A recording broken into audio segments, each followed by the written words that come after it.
halkan maanta waxaan isugu nimid baroordiiq lagu baroordiiqayo labadii sarkaal ee ka tirsanaa ciidanka qaranka ee sida foosha xun leh ee shirqoolka ah loogu dilay og qorilugud waxa weeye halkan duqeydii salaadiintii waxgaradkii dhalinyaradii haweenkii beesha dila ayaa halkan isugu yimid iyagoo tacsi u muujinaya walaalahoogii sida xaqdarrada loogu dilay qorilugud taliyihii guutada abaaldulihii guutada 17aad iyo hawlgeliyihii guutada 17aad oo la kala oran jiray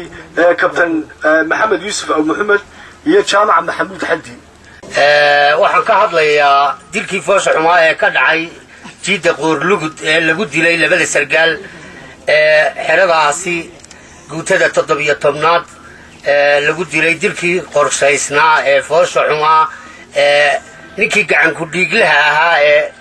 saraakiisha laayayna waxa weeye sida loo abaabulay iyo sida loola baxsaday iyo sida gawaarida loogu guray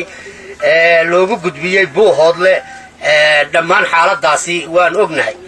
waxa kaloon ka hadlayaa inaanaan ogayn raggaasi meel lagu aasay iyo waxna laga weydiiyey iyo waxa weeyaan aanay halkaasi digaagna ka xisaabsanayn na waanu ka hadlayna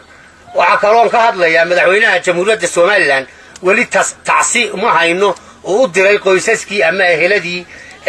raggaasi ka dhinteen difaaca qaranka halkaa ugu jiray waxa kaloo taariikhdu sheegaysaa in saraakiisha dila ama gabiil ahaa ee ku dhintay dagaaladii halkaa ka dhacay ay badnaayeen oo qaar mishaarkoogii weli haddaa loo tuugo oo dawladda loo tuugo arrimahaasi midna qabata maaha mid meesha taallana maaha qiimahaanu halkaa ka taagannahay gabiila iyo dili ka taagan tahayna way caddaatay oo waa la iftiimiyey waxa kale oo aan tacsi u dirayaa dadkii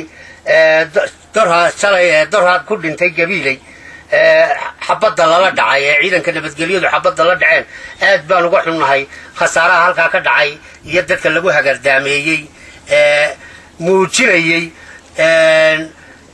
dilka foosha xun ee waxshinimada ah ee ka dhacay qoorlugud ee qorshaysnaa waxa weeye markaa haddaanu anagu reer dilaadnahay waxa weeye arrintaasi weli hadda mas-uuliyiintii qaranka oo kow ka yahay madaxweynaha axmed maxamuud siinaanyo iyo jananka ciidanka qaranka wax tacsiya oo ay ka muujiyeen ama ay dadkii eheladii ay ka geeriyoodeen lala hadlay ma jirto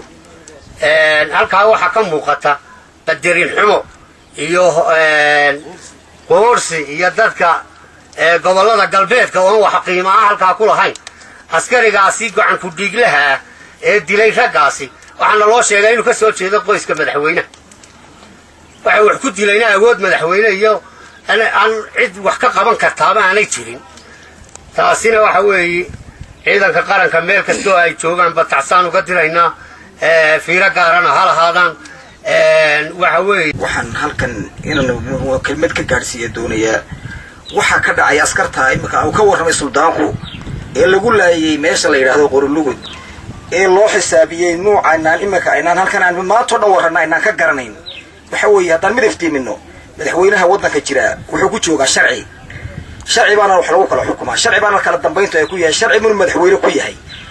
markay soo dhaafto ee dadka reernimo loo laayo ee aad ninka assassination intoo la sameeyo dadka madaxweynaha waliba raaskiisa ka soo jeeda la sameeyo kii la baxsanayay kii la ordayay kii xabadda u soo dhiibayay ee sargaalkii la sargaal baad noo tahay oo muxuu qarankaad matashaa waliba qoysnimo loo laayo reernimo loo laayo iyadoo oo qofkii wax dilay qofna sharciga markaa sharcigu wuxuu shaqeeyaa marka qofka wax muxuu dambiga la qabto aan la dambiga lagu agelin ee la qabto ee la yiraahdo muxuu ninkii wax dilay waa kan maxkamad baa la joojinaya sharciga la sameeynaya wala qisaasaya war imika cusub oo muxuu hadhuka laga soo gaar bariga laga soo gaarsiyo xukuumadda imika jirta uu baxsaday waa filin muxuu ahaa marley dawa gardarra garab og mid fariinta ugu dambaysa marley madaxweynaha iyo xukuumadda imika jirta fariinta dadka ma qaado mid waxaan uga tacsiyadeynaa taasi guud leena ilaahay u naxariista nimanka gacanta xaqdarrada muxuu gacanta ka gardaran dishay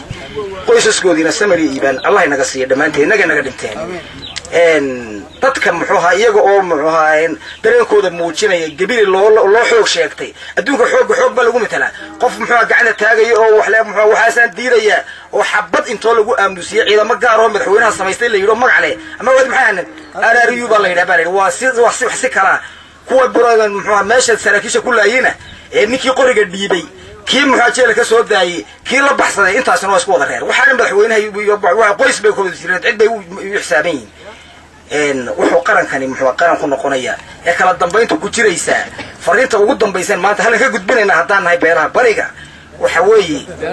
beeraha galbeedka halma hadal kuma jiro waxaan fariinta ugu dambaysan ka gudbinayna marle fariinteeda ma qaadaan mana dhageysataan xukuumadda imika jirta waa madaxweyne waxaad madaxweyne ku noqonaysaa waddankan aad ku muxuu joogaysaa adiga oo dadka laayeen hor keena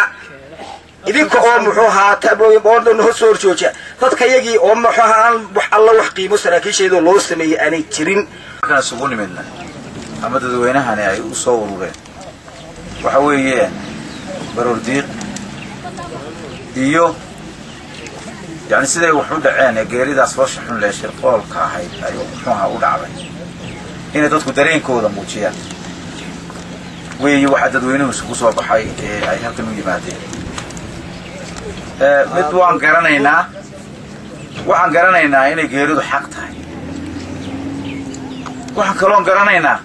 inuu qofku aanu waktigiisa dhaafaynin oo waktigiisa u dhimanayo waxaa laga hadlayaa waxa weeye asbaabta iyo siduu qofku u dhintay maalintan muxuu labada sarkaal qoriligud lagu toogtay ee shirqoolka lagu dilay halkan dilaba qaar baa ku dhintay oo muxuu ahaa la aasiyay laakiin de laisma weydiinayo de muxuu ahaa toodii baa u timid iyagana toodii baa u timid kow laakiin waxa weeye sida dilku u dhacay ee muxuu ahaa shirqoolku muxuu ahaa loo shirqoolay labada sarkaal ayaa muxuu ahaa waxa dadka isku keenay ee dareenkiisa dadku ka dhiibayaa taawi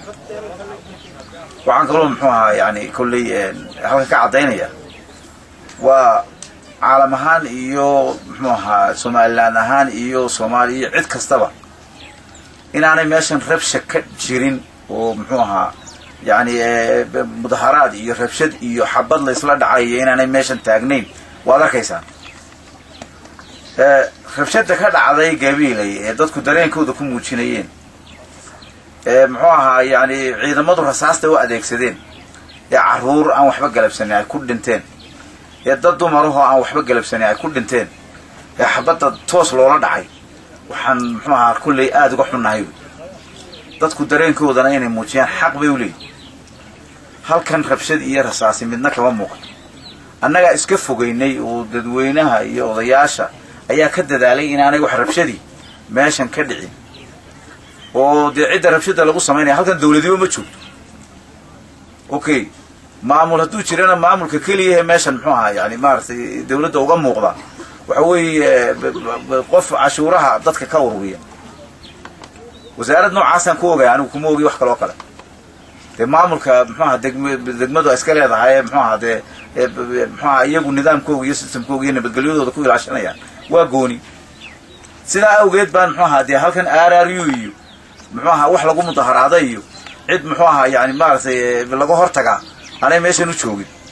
hadday jirtana ma ogolin annagu rabshada laakiin waxaan caddaynaynaa oon sheeganaynaa yani sarkaalkii jaamac maxamuud xaddi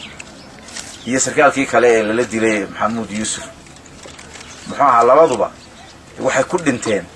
gacan ka gardaran baa dishay gacan ka gardaran ayaa dishay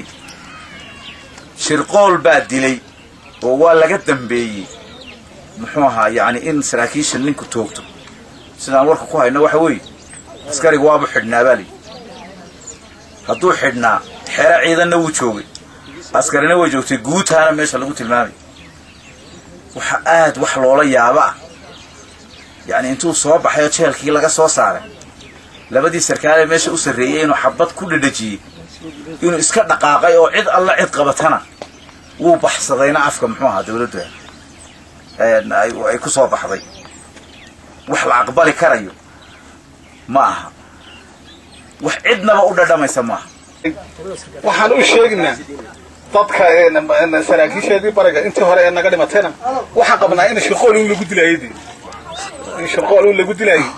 ayaan qabnaa maanta markaan aragnay dee dhacdadii ugu dambaysay waxaan u sheegaynaa qolada bariga in gobolka awdal barasaabka uga soo bixi doono maanta haddii 5 daqiiqo gudahood lagaga soo jawaabi waayo saraakiil la laaya gobolka awdalba way joogaan dilana way joogaan waxaan u sheegaynaa in aan dadka loo cadajiflayn karin horaba maskaxdeedaan u qaadan jirnay maantana qaadan mayno ooyina mayno waxaan u sheegaynaa dadka iyo waxaan samaysanay haddii lagu socon waayey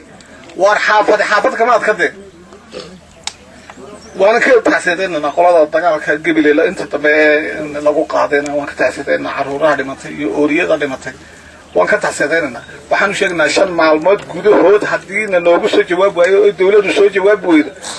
saraakiisha gobolka awdal ka joogta caawa ka qaado wassalaamu calaykum waxa weeye marka koobaad janaka ciidamada Soomaaliland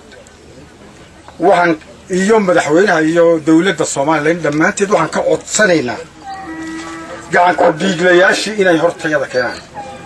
waxaan taa ahayn oo aan ku qanci karnaa horta ma jiro taan ku qancayna waa taas weeyi waxaan taasaynaynaa walaalaha iyaga saraakiisha labada ee lagu dilay Qorolugu qoysaskoodii iyo aheladoodii iyo intii gareysay baan ka taasaynaynaa ciidanka Soomaaliland baan ka taxsiinaynaa kuwii gabiley lagu laayo dawladda loo tirinayo yaani dilkooda kuwaana waa ka taxsiinaynaa waxa weeyaan isfudaydsigu wuxuu keenaa culays buu keenaa iyo dib haddii la isfudaydsado culays iyo dib buu keenaa waxaanu nahay odayaashii uqaashii laga dilay dee marxuumkaa dhintay halkaa lagu xabaalay odayaashii u ka dhintay baanu nahay waa la dilay iyo waa la xabaalay intaasoo keliyaanu ka haynaa waa la dilay walaalkii waana la xabaalay waxaa laga soo celiyey dadkii aaskii gaadha lahaayeen Hargeysa sababtii shalay la xabaalay u balad lagu yiri yani waxa weeye dadkuna dadkiisu kolka ama hataa haddaan la dilin oo dheerto waa in meydka oo la dul taga weeyo oo la gaaro weeyaantee oo faamigu taga weeyaantee maankiisa buuxisaa waxa weeyaan waa cadaalad weeyaan haddii meesha cadaalad iyo sinaan iyo waxa weeyaan la waayo garsoor xaqa la waayo waxa weeyaan binaadmiguna uu baabaayaa wax manfac u leeyahay ma jirto ilaahay quraankiisa wuxuu ku sheegay walaqad karamna bani aadama baa baniaadmiga ilaahay waa karaam laakiin waxaa nasiib dareenka casri baan ku jirnaa ambalaasiyaa jira dadka lagu soo qaado waxa jira oo ku xiran yihiin talaagada dadka lagu ridaa inta dadka ugu tiimanay waxa ayaan daraa intaasoo Soomaaliland soo ka arkay loodan inuu uga qalato marka inay aasay in la tuuray cidima ogaa Allah uu xariistaanu leenahay dadkaasi annagana dadkii gobolka awdal la sabiyiin Allah ka siiyo reer gabileyna waxaan ka taxsiidinaynaa dhibaatadaasi lagu wada timid labada yadaba iyo inta dhaawacana Allah uu saxro iyo hawlaha laakiin mid baa jirta waxa weeyaan madaxweyne Siiraayo uma jeedo gobolka awdal ninka dilay ee raaskiisa lagu dilayna waa xilsiimada oo wasiirka madaxtooyada isaga degan Qorolugu isaga degan marka waxa weeye hadii dawladdu wax ka qaban weydo xagu qaban maayo laakiin dumarka dila jooga ee gobolka u taagan hawl baa gudanaynaa waxaan yeelaynaa waa yeelaynaa haduu sida dhaxsa ugu fara badan ugu soo jawaabo wuu dhex fadhiyaa waxaan leenahay 3 maalmood ayaanu kala maqanayaan meeshaasi annagu aan idiin qabanaynaa intii hore ama haya ama haynina 3 maalmood miiskaan iskugu imanaynaa waxaasi oo tafaqiyatiran iyo ninkii oo xidhan oo garbaduuban kulli maanta masalla ku wada fadhinayo ninkii meel joogaba nin baa garab jooga waa la sheegaya xaqiiqadu ma maqna ninkaas oo nin tagay maaha ninkii oo garbaduuban aan helno iyo xaqiiqadu sidaa ay u dhacday in cadaaladda la hor keeno lanoona sheego iyadoo aan ku xidhiidhinayno kuwii hore ee dawladdu muddooyinka badan noogu qabatay oo weli aanu ka sugaynana ay noogu xidhiidhsan yihiin muddadaa gaaban ee 3 maalmooda ayaan idiinku imanaynaa waxa weeyaan waa inaan si fiican u kala baxno oo xaqiiqadii cadaalad